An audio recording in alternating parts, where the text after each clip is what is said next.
Você sabia que as plantas são os principais produtores de energia para todos os seres vivos do nosso planeta?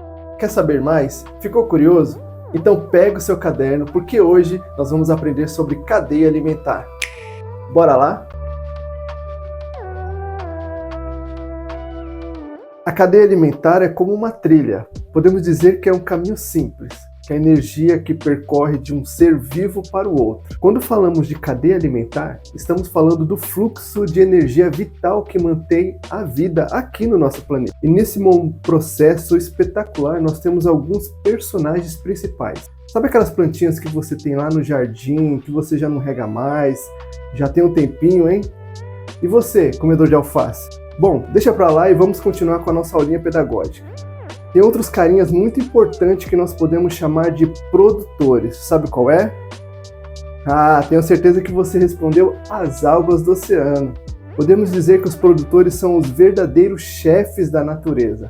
Assim como na cozinha, a sua mãe ou a sua avó que manda muito bem preparando aquela comida no final de semana, ou os produtores que produzem o seu próprio alimento através da luz do sol, e esse processo é chamado o quê? De fotossíntese. E é por isso que eles levam esse nome, preste atenção, autótrofos.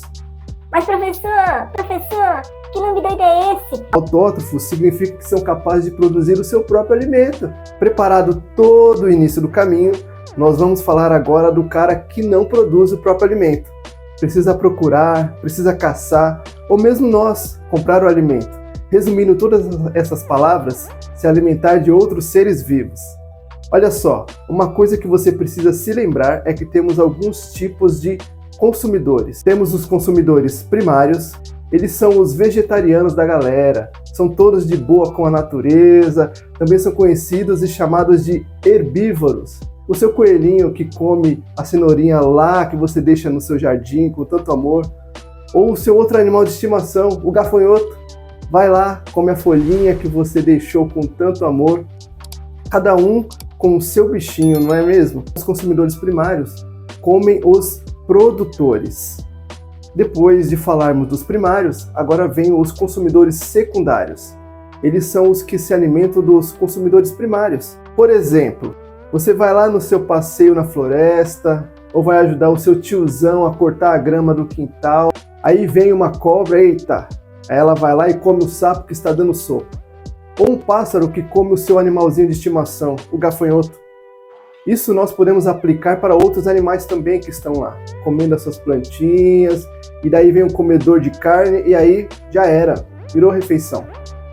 E a cadeia pode continuar seguindo com consumidores terciários, que comem os secundários, e assim por diante. Beleza? Entendeu sobre as diferenças dos primários, secundários, os demais que podem ser os terciários, quaternários, e aí segue a fila. Bom, agora vamos falar sobre essa galerinha que são muito importantes para a manutenção do nosso planeta. Você sabe qual que é? Se você falou os decompositores, você acertou. Quando qualquer um desses seres vivos que falei morrem, ou quando eles liberam resíduos por causa desta morte, entram em ação os grandes recicladores da natureza, os decompositores. Eles são os fungos, as bactérias, eles são os principais exemplos.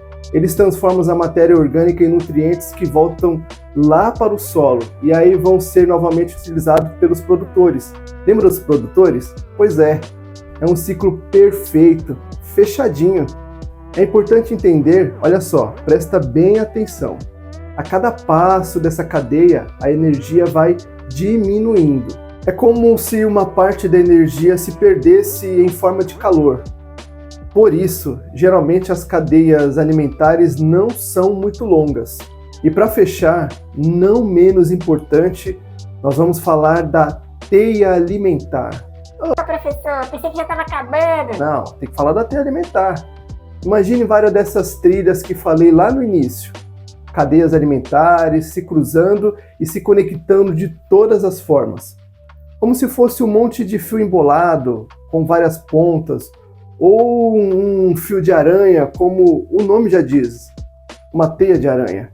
Isso é uma teia alimentar. A natureza não é tão linear, ou seja, não vai continuar sempre em uma direção quanto parece.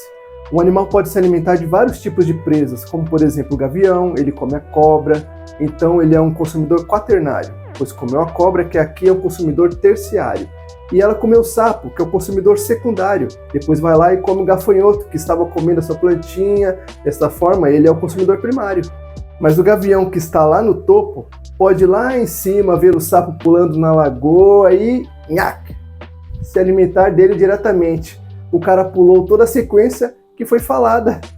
Ou seja, uma presa pode servir de alimento para vários predadores. A teia alimentar mostra essa complexidade e a forma variada dos seres vivos se alimentarem e viver no ecossistema. Daí você vem e me pergunta: professor, por que a teia alimentar é tão importante? Estabilidade. Ela traz mais estabilidade ao ecossistema. Se uma espécie de alimento começa a diminuir, o predador pode ter outras opções para se alimentar, evitando que ele morra de fome ou que a população despenque rapidamente. Uma outra coisa a mais? Diversidade. A teia mostra a riqueza de relações e a diversidade de alimentos que existe na natureza. Um gavião, como já falamos, pode comer cobras, roedores ou até pássaros menores. Isso o torna menos dependente de uma única fonte de alimento. É essencial entender que cada organismo, por menor que seja, tem um papel importantíssimo nessa grande rede. A retirada de apenas um nó dessa teia pode ter consequências muito ruins para todo o ecossistema. Infelizmente, nós, seres humanos, muitas vezes interferimos nesse equilíbrio delicado. A poluição, o desmatamento, a caça excessiva, a pesca predatória e até mesmo a introdução de espécies exóticas, animais e plantas que não são daqueles lugares ali, você vai e coloca lá. Quando um elo é quebrado ou enfraquecido, as consequências podem ser devastadoras. Espécies podem ser extintas, outras podem se proliferar demais, virando pragas, e todo o funcionamento do ecossistema é afetado. Isso impacta não só a natureza, mas também a nossa própria vida, já que dependemos desses ecossistemas saudáveis para sobreviver. Espero que esta aula tenha sido esclarecedora e que você comece a olhar para a natureza com outros olhos. Se você gostou desse vídeo, deixe o seu like, se inscreva no canal e compartilhe com seus amigos para que mais pessoas entendam a importância da ecologia. Muito obrigado, até a próxima!